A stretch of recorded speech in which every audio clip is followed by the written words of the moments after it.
All right, guys, I'm with you here to talk a little bit about my initial impressions after seeing this. This is the Nintendo Direct that launched a little earlier tonight. It is focusing on Donkey Kong Country specifically. Now, one of the concerns I have going into this whole world is that I feel like if I look at kind of the map of Universal and how they've laid out everything, I'm talking about the Epic Universe here in Orlando, Florida, the greatest city in all the nation. I can't help but wonder though, like, I feel like they took a whole normal sized section of land and they cut it in half. Half for Mario, half for Donkey Kong. So it feels like it's a little smaller than like some of the other lands are. And yes, don't get me wrong, I am 100% sure I'm going to walk through that tunnel and just see the castle and the coins and all the exhibits going around and just instantly tear up and just be overwhelmed and flooded with emotions. Just like I was when I went to the Nintendo Direct store. Well, not, is it the Nintendo Direct store? I think it's called the Nintendo World Headquarters in New York. Just like I was when I went to E3 both times. I know I'm going to get emotional and I'm just going to be in love with everything. But I can't help but feel like it could have been more, right? Like, I want more. I know I'm being greedy. I haven't even been there yet. I'm already telling you I want more. Typical American, right? But I see a lot of these tunnels and hallways and I think of like what happened with the Disney Wish, where it looks amazing when you're by yourself. It's, wow, look at this huge space to walk around, and there's all these activities to do, and there's barrels to play with, and there's a ride to do, and there's a themed store here, and there's little activities to explore and do. And then you get on there, and it's you and like 8 billion other people, and it's nuts to butts, and you don't get to really like experience or enjoy the exhibit. Obviously not the way Miyamoto-san is. He's just like, hey man, this is great. He walks right up, everything's nice and new and shiny and fun. Like, this activity looks cool with the little drum game. I know Americans. I am an American. It's not going to take long before people try to like poke on this thing, lick this thing, beat this thing. The top's going to be sticky. They're going to rip at the fray on the sides. People are going to just bash it as hard as they can. Like, I feel like this isn't going to last. I mean, go to any Disney ride where there's like an interactive element to it, like Buzz Lightyear's ride or the Men in Black ride. I guarantee you the guns don't always work. They shoot crooked, they're loose, they're wobbly, because people are poking and prodding. Don't believe me? Next time you're out, go to your local Walmart or Target, go over to the electronics section, and if they have any keyboards left for you to demo or mice for you to demo, tell me that keys aren't missing and buttons are gone, right? Just tell me that that doesn't exist, because I know it does, and that's what I worry about. I don't know. I'm hopeful that some of these interactive things can work out. I know that over at like at Disney, a lot of the rides over at the Star Wars Land at MGM, people rub the barcodes off. So if you're trying to do the interactive activity when you're in Rise of the Resistance, trying to scan the crates as part of the cell phone game while you're waiting in the queue, people rub the barcodes off so you can't even scan them to get the reward. Now here at least you're using at least they're using some wireless technology here with the little Bluetooth. They're like their iteration of the Magic Band, whatever that is, which I will absolutely buy like all of these and collect them and frame them because I'm just that kind of nut and I need them in my life. But I kind of look at this stuff and I think, okay, like it's got a chance, maybe we got a chance of it not getting completely eviscerated within minutes. Hard to say, but I'm hopeful that, you know, I could get there sooner than later because I feel like it won't last. So that's one of my initial concerns. The other part of the concern I have is in terms of like the repeatability. As cool as it is that they're adding some of this stuff, and yes, the novelty of getting the hot dog and the novelty of getting the milkshake and the novelty of playing all the games will be fun the first time, for sure. The first time I went on the Disney Wish, running around with my phone, scanning it to change all the pictures to make them interactive. The first time I went on the Star Wars ride, waiting in line and playing all the games as part of the queue, it was awesome.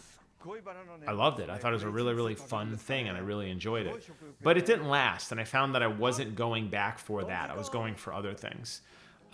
So I think dedicating a large portion of the park to kind of repeatable activities takes away from the ride, and I would have almost rather them just had like 2 rides. with like, forget the interact. You walk into Donkey Kong Land, gift shop in the middle, mine cart on the left. You pick the ride on the right. There you go. That is the land. But I feel like they did a lot of these small little interactive things. And I wonder if this is like a Japan type thing, a culture thing. Because if you recall, I did a video not too long ago on the Nintendo Museum that they just opened out in Japan. And there's a whole floor dedicated to these little activities where you buy these cards and play these games. And I'm like, cool, but not really replayable. Something you're not going to go back and do 3, 4, or 5 times. And let's face it, I know a lot of people may only come to these theme parks once or twice, but there's a lot of us. I mean, obviously I'm spoiled. I live in Orlando. But there's a lot of us that have annual passes or will come more frequently. And I think some of the novelty of some of those things might not be as great. And that does worry me. That said, I'm a big kid at heart, and I'm going to do them every single time. And I'm going to squeal with glee every time I hit the drums and Randy comes out. And I'm going to take 1,000 selfies with Randy every single time I go, because that's just me. But I can't help but feel like they could have done a little more. Now, the real draw of Donkey Kong Land, of course, is the ride. And this ride looks insanely cool. I've already seen the technology about kind of how it works, and it kind of makes sense that you're actually not going to jump mine carts or whatever. But I love the attention to detail on this ride, and I love how it tells a little bit of a story within the ride. And this isn't unique to this ride, by the way. Every theme park has a lot of effort that goes into the queuing system and into telling you a story or into getting you kind of lost in that world. So the fact that you're going through this temple and you have these giant murals on the wall here that Miyamoto-san's going to walk by that depict things like the golden banana with all the Kongs like kneeling before it, or the mural of the original Super Mario Brothers. Actually, I think it was just Mario Brothers back then, or Donkey Kong where you were running and jumping over the barrels, right? Like, that is awesome. That is so cool. Such attention to detail. That could have just been a blank wall, but no, they kind of took their time to go back and make these really fun little kind of almost Easter eggs for the fans. And that's something that I don't know how this park was in development when the movie came out, but if you go back and rewatch the Super Mario Brothers movie, people like me who saw it 3 times in the theater and 3 more times since then, at least, and bought the Blu-ray and are obsessed over it, you notice all these little things, and that's kind of what keeps you coming back. The little Easter eggs, the little attention to detail elements around that is going to keep you wanting to come back and see more and do more. And I'm glad that I hope that either they saw the success of the movie and continued to do that on the ride, or they just kind of felt like that was something that they were going to do on both. Because I'm looking in the background here and I'm seeing little attention to detail things, and I'm like, that's cool. That brings a smile to my face. That makes me happy. That makes me smile. I want to see that again and do that again. And I feel like that was something that they really nailed on this. The ride itself doesn't look to be like a super high thrill ride. I don't know. Miyamoto-san says, I don't know if you already said it or he might say it at the end. Even if you're not a fan of roller coasters, we highly recommend you go check it out. So, I mean, I'm in. I'm already in. I don't care. Even if this one went upside down, I'd make an exception for it. But, yeah, man, this is great. I can't wait for this thing to open. Right now in Florida, they will not let you... This doesn't lump into the annual pass. So you have to have an annual pass, and then you can buy a ticket to go for one day. As much as I want to go on opening day, and I still keep thinking about it, I just don't know. I've been to the Harry Potter land at launch. It was a complete disaster. We waited like 7 hours. We left. We didn't even get to go on any rides. It was just not good. I feel like if you want this to work out, you're going to have to get to the park like 3 a.m. the night before and just like set up like a tent and wait outside or something. I'm not really sure, but I'm sure there's going to be doorbusters there. I want to go so bad though. I mean, Nintendo is it's so ingrained in my DNA, and the culture of gaming is such a part of my life. Everything I touch, everything I do, everything I think is related to gaming. So this is like my place. And I can't wait to just go here and just hang out and get lost in this universe and walk around and just geek out over the DK barrels and geek out over you wait in line for 3 hours to meet a dude dressed up as a Donkey Kong outfit and get all this super little swag and the merchandise and just spend way too much money. I am the perfect person, legitimately. I am the perfect person to want to go to this Universal has a whale in me. They're like, oh, this dude has a lot of money and he's ready to spend it on crap. We're just going to reload the gift stores with like stuffed animals and t-shirts and hats, and this sucker's going to buy them all. And I can't wait because I will.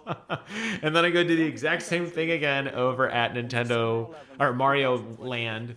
Everybody, and this is where I'll live. I mean, I know there's other parts of Epic Universe. I frankly don't care. Like, I would pay an annual pass just to go to these two places. Like, that is how obsessed I am with Nintendo, and that's how excited I am.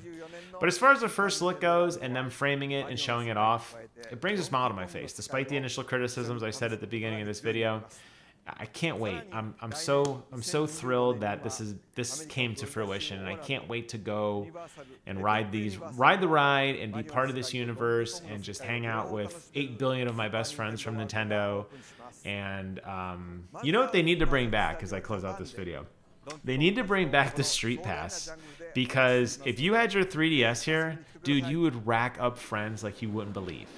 So if the Nintendo Switch 2 has that capability, man, that would be so amazingly cool. I can't wait to dive into that and to just be a part of that universe. So please, that's the plea. Nintendo Switch 2, give us some sort of social function, and then that way I can go there, bring my console, make a bunch of friends, just be a total dork.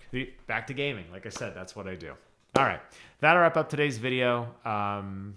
Short and sweet, just the length of the direct plus a little bit of rambling here at the end, but can't wait. I hope to see you guys out there at launch or shortly thereafter.